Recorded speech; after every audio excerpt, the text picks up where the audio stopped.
What's going on, guys? Welcome back to another video. And in today's video, we're going to go over a couple of definitive agreements. So before we get into it, if you don't mind dropping a like and hitting subscribe, it really helps out the channel. And definitely check out the links in the description to the Discord server, the Patreon, and my WeWorld referral link if you want to sign up and get some free stocks. Now let's get into it.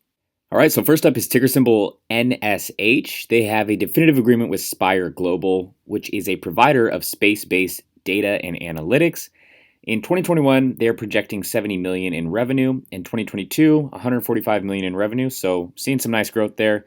This is an estimated valuation of $1.23 million with $245 million in the pipe, so not too large of a pipe investment. And let's get into what they do a bit more. So Spire collects space-based data using a proprietary constellation of multi-purpose nano satellites called LEMUR, which is Low Earth Multi-Use Receiver. The company's software analytics generate proprietary data, insights, and predictive analytics for its global customers through a subscription model. Spire monetizes this information across a broad and growing number of industries, including weather, aviation, maritime, and government, with global coverage and near real-time data that can be easily integrated into customer business operations. So Spire was founded nearly a decade ago, and they help their customers solve some of Earth's greatest challenges, including net zero and climate change. They also find it very inspiring that their customers from all over the world are using their solutions to help make business decisions with confidence and speed. They're also very excited about the growth ahead for the company, and they're going to be using the funds from this Spac deal to fund future growth at a more aggressive rate. So what makes this facility so special is that it's a fully integrated nanosatellite manufacturing facility. That means new parts come in the door and fully flight qualified satellites leave. This helps us move faster as a company and get things into space very quickly. Because we own the facility and have been able to tailor the facility for our needs, it allows us to iterate much faster than if we were dependent on external vendors for these services. We can crank out a design, bring it to the test facility, see what works and doesn't, and go back to the lab, tweak the design, and immediately get back into the test facilities. So looking at Spire Orbital's space as a service model, they provide fast, scalable, and reliable access to space at a fraction of the cost and time. They're converting high upfront customer CAPEX into lower OPEX. They're leveraging Spire's space heritage, vertically integrated capabilities, and global space infrastructure to revolutionize how customers access space.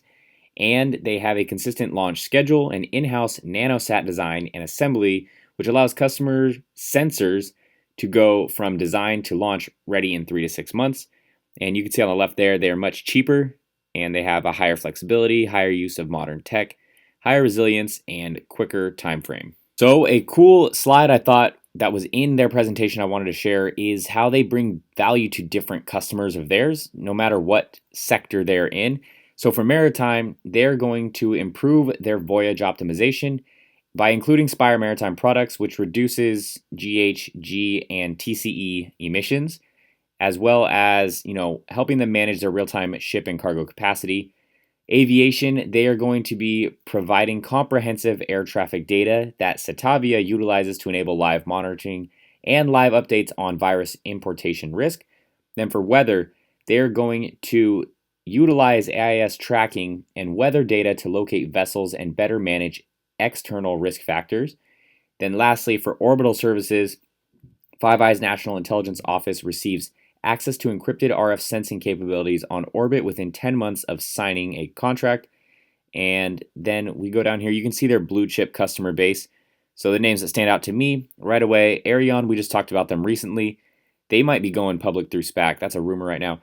Chevron, NASA, and US Air Force, obviously. Then there's some on there that I don't know quite well, but a lot of big names up there. So now looking at their financial summary and what they're estimating, you can see that they do estimate to grow pretty nicely in the coming years. So 2020, they did have a down year from 2019, so only 54% growth. However, that's going to pick back up in 2021 and 2022, growing year over year. And then for some reason dip again in 2023, but still 99% growth. Can't really complain with that. Now these are just estimates, so keep that in mind. And they are going to be free cash flow positive come 2023, and EBITDA will be positive in 2022. So pretty solid numbers here. At least they're making money, and this is a very interesting company. We're seeing a lot of space SPACs lately, and that's what I have on this one so far. Upon definitive agreement, this one didn't take off too much today, and that could be for a couple reasons. either people are just getting burnt out on so many SPACs coming out every single day. We're having anywhere from 2 to 4 definitive agreements a day. A lot of space SPACs have been coming out, so people could also be getting burnt out on those. This company is interesting. Its current price sitting around $11.10. Really does have a limited downside risk with that $10 floor, so it's an attractive buy zone if people, did more research on this and wanted to still get in it. I definitely think the risk is limited, so we'll see if people hop in this in the days to come once they learn more about the company. Second up is ticker symbol VACQ. They have a definitive agreement with Rocket Lab. This came out this morning, and we saw the stock shoot up pretty nicely. So this is an end-to-end space company and global leader in launch. 2021 projected revenue of $69 million. 2022 projected revenue is $176 million. So pretty solid growth year over year right there. Estimated value is $4.8 billion and $467 million in the pipe. So pretty large pipe investment, just something to note for post-merger. So like we mentioned, Rocket Lab is a global leader in launch and space systems, and this is going to be a Q2 merger, and when this all goes through, their ticker symbol will be RKLB. Now, Rocket Lab is transforming the way we use and access space by delivering end-to-end solutions across the launch and space system markets. Since the company's first orbital launch in 2018, they have launched to date 97 satellites to orbit for more than 20 public and private sector organizations and technology-leading constellation operators. Rocket Lab's customer base is evenly split across government and commercial organizations, including NASA, the National Recon Office, or NRO, and the Defense Advanced Research Projects Agency, or DARPA, as well as commercial satellite leaders. It says here Rocket Lab is way out in front, with unprecedented commercial investment and government expenditures that are driving rapid growth in the space economy. And this market is set to grow to $1.4 trillion by 2030.